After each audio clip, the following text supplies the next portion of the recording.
Hello and welcome to Hot Topics Live. I'm Peter Stjanovic, editor of Hot Topics, and this is the final episode of our Road to Recovery series in association with Rakuten Advertising. Now I'm about to be joined by Martin Francis of FitFlop. Together we're going to understand how the brand has coped over the last 6 months 2020 and what its plans are for 2021. We're going to also be looking at the other elements of the series where we learn from marketers and publishers alike exactly what they're seeing in the industry too. That way we get a nice comparison with all the different brands all over the world. Let's join Martin now. Thank you so much for joining me on this discussion, Road to Recovery, looking back and forward over the next 6 months. Fascinating to hear your thoughts on what we've been going through. Let's start though with yourself. Who are FitFlop, what's going on, and how are you? Well, that's a long question, but thank you very much, Peter. I'm very happy to be here. Yes, I'm Martin Francis. I'm Global Digital General Manager for FitFlop. FitFlop's a global footwear brand. We've been around for 13 years with a real mission to make shoes for super women.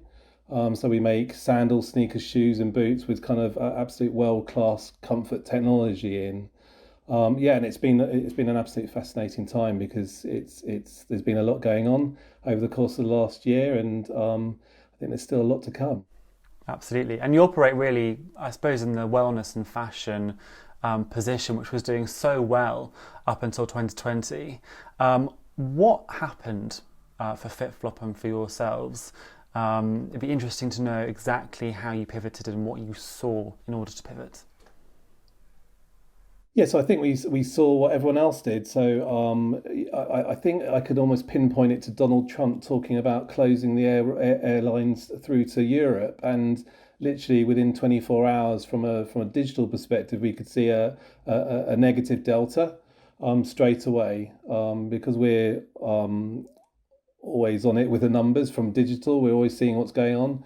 It allowed us to kind of rip up the plans and start again and kind of really react to that. So it wasn't too bad of a shock. But I think that's what we've been reacting to. And also from a brand perspective, we've got partners that buy from us to sell the product where they've got store closures. And you know, we're in America, EMEA and APAC. And we almost could see it across the globe and seeing APAC come out, you know, and recover slightly earlier. So allowed us to see lots of different trends, I think, in our different markets.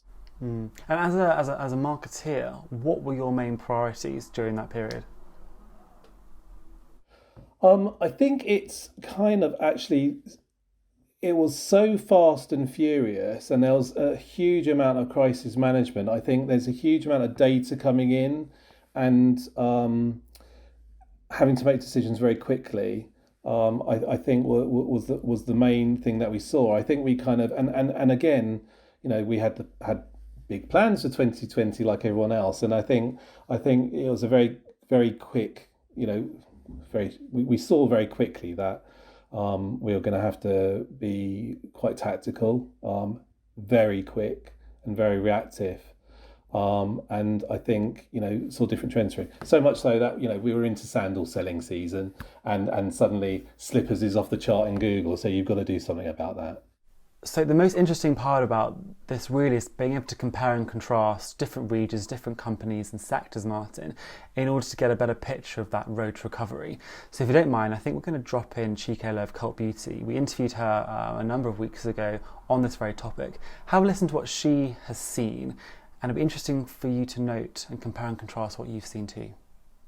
From Cult Beauty's kind of point of view, we really did, as the pandemic was global, we saw that demand actually increase, not just within the UK, but a lot of kind of the Northern European territories, which is one of the focuses for us at the moment. We have a .com site and they target certain countries, and with those countries going into lockdown as well, they experience very similar issues with buying, you know, in physical stores like our consumers did. So they turned to online and they were searching for their brands. So in that instance, paid search, that's where you can capture a lot of these audiences. So it was a really, really good opportunity for us to expand, and it was a great way to acquire new. However, the only downside I'd say to that is we are obviously not the only retailer that realizes this. It goes without saying, but that means the offline retailers also moving into that paid search space, increasing their budgets, increasing their spends. So what initially would have been, quite a profitable way to acquire new customers now actually means for that certain keywords which do drive a lot of new customers or do drive sales, it becomes a bidding war. So listening to Chikay then, what do you think, Martin? So it's a familiar story, really. I think, as I said, it's kind of been a retail roller coaster with everything going on. And I think, it has been, I think after initially everyone battening down the hatches a little bit, I think, coming into the summer, I think it has got more competitive as people, as companies have stabilised. And I think we've seen a bidding war. I think kind of start really at the end of summer. And I think, I've probably from a digital perspective, I've seen probably one of the biggest, most significant step changes, I think, since my early career back in the noughties online. So, it's been over 10 years since you've seen such a dynamic shift where in 3 months we probably accelerated 3 years towards kind of online, being as dominant a player as retail has been. On that note, if one can survive those 3 months, that should have really been 3 years. Do you think it's a net positive for those organisations that has completed that when thinking about the last 6 months?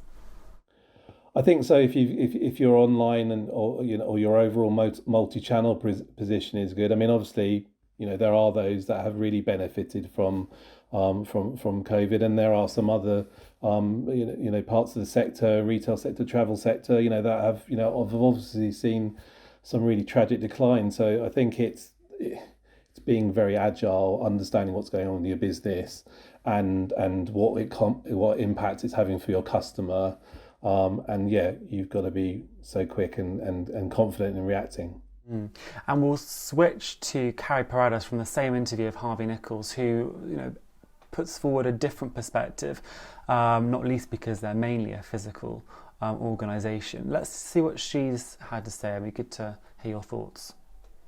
Their competition, it's even, more predominant now than what it would have been, 6 months ago. So I think the way that we're doing is really focusing on those USPs, like exclusives, any price advantage, any of those things that we have that competitors might not have.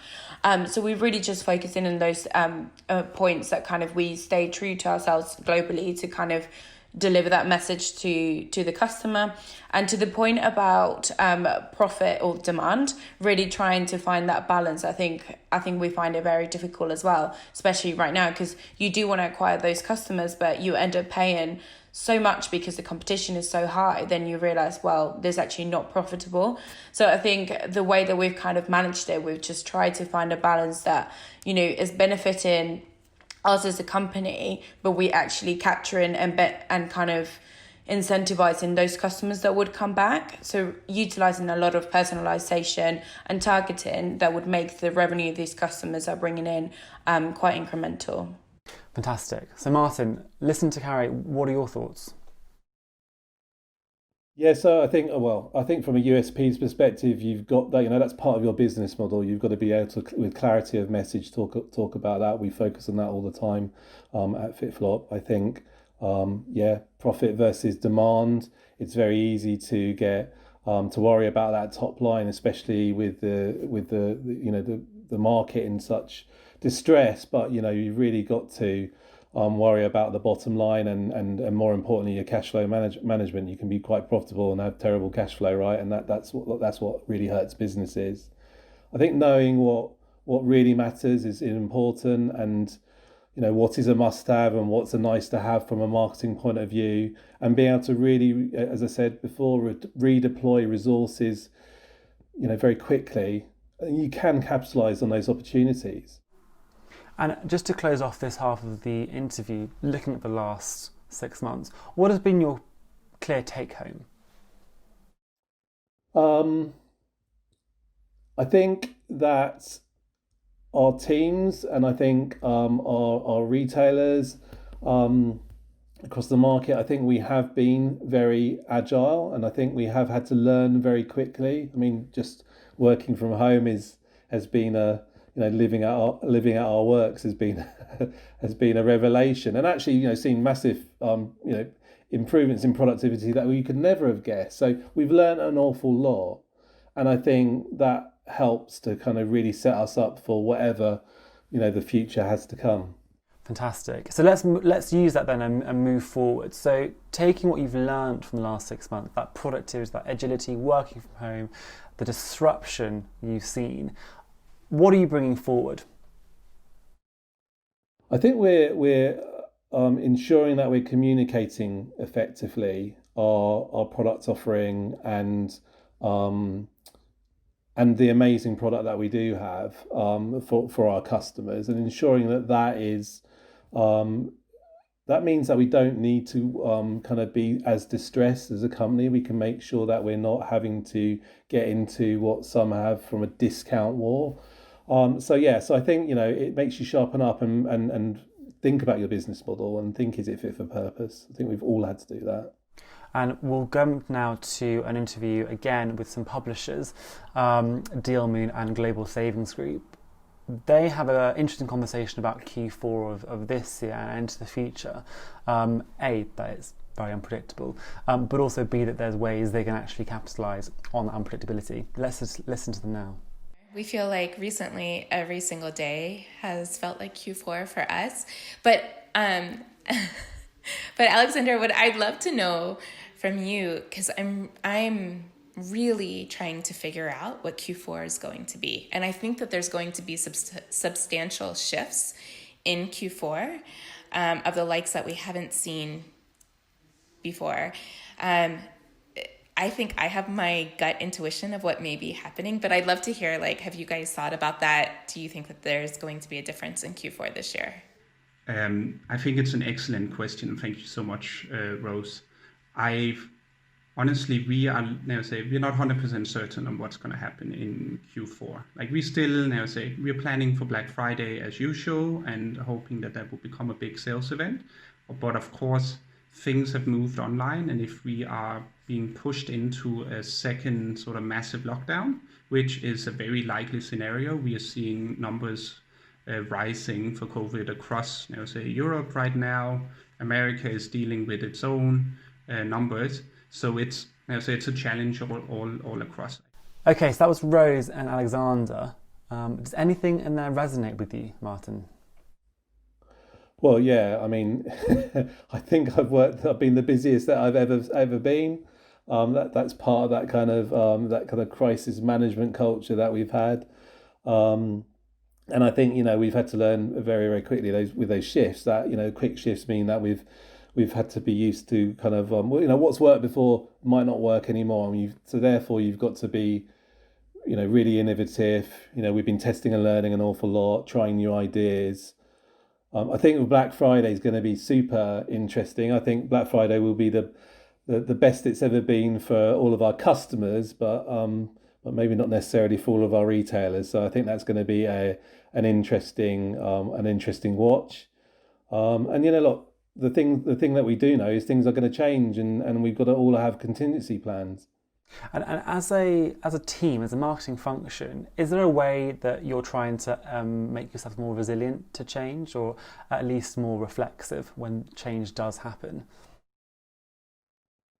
I think we've got the right kind of framework where we can see where things are right and when things are wrong. And things being wrong is not a problem. It just means it gives us an opportunity to optimize our campaigns or our messaging.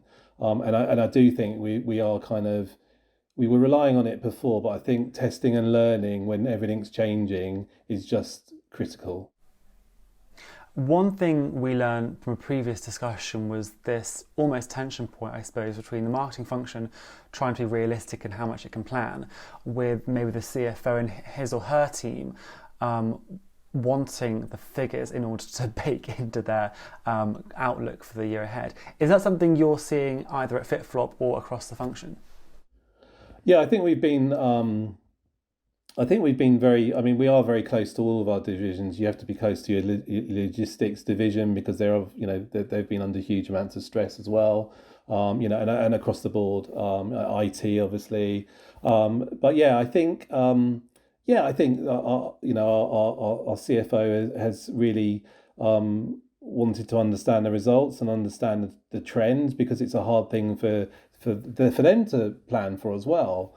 But I think the great thing about digital is you can measure everything and we can see everything. And we had very good ways of reporting on that before, and we've sharpened them up and given even more transparency to the rest of the business. Fantastic. And are you seeing green shoots to recovery? It's very early days, I know, but is anything that's giving you pause for optimism? Yeah, I mean, I think it's made us sharpen up. I mean, as a business, we've had to. It's been a wake up call, and it's made us be able to kind of stand back and look at our business model and say, yeah, this is great, but actually, no, this isn't that great. Maybe we shouldn't do that anymore. So we've still got a great offering. It's just making you refocus. And that's been really enjoyable. Yeah. And the final clip we'll look at is again from Alexandra and Rose's interview. We'll look at that now, and again for your thoughts later. It would be great to hear. We, I would call it now, we're a German company and sort of a European company used to this long planning cycles. I think we will see a trend now where we are being forced into thinking much more short term, or at least not like being agile in the ability to come up with new campaigns on a very, very short notice and launch them to capture the momentum and capture the trend that's happening right now. Fantastic. So Martin, what are your thoughts?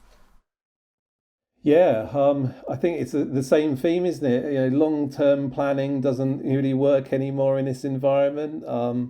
There is an opportunity to capture the momentum that's going on, and I think we've got to be really dynamic here. And whether you're being tactical, strategic, you know that you've got to be, that the market's too variable to be able to stick with what worked before or your old business models. So it's time to really evaluate that and test and be prepared to pivot, and evolve, your multi-channel models. Multi-channel is the winner really here, and I think being able to have that digital within your armory and seeing that acceleration, it's only going to get ever more stronger as we go on over the course of the end of this year and into next year. Absolutely. And if we look ahead to 2021, what would be a clear winner for you? That's a great question. What would be a clear winner? I think, I think there'll be a lot of consolidation in the retail space. So I think, unfortunately, we're going to see those negative Nelly headlines coming through still about retail, because it's a tough environment. So I think, the clear winner for me is if your business model stands up this year, then you're going to be in a really great place for next year. And for hopefully what we hope is a better global picture. Well, Martin, thank you so much for your time and for your reflections on both those interviews. It was great to have that comparison in the industry, and also good luck for 2021. Well, that concludes our Road to Recovery series in association with Rakuten Advertising. Thank you very much for following us on this Road to Recovery journey. It's been interesting not just to understand how the marketing and publishing functions have fared over the course of the 6 months, but how they interpret what's happened in order to inform their journeys moving forward. Now, difficult decisions have had to be made, yes, but green shoots to recovery seem to be around as long as you know where to look and how to look for them. Thank you.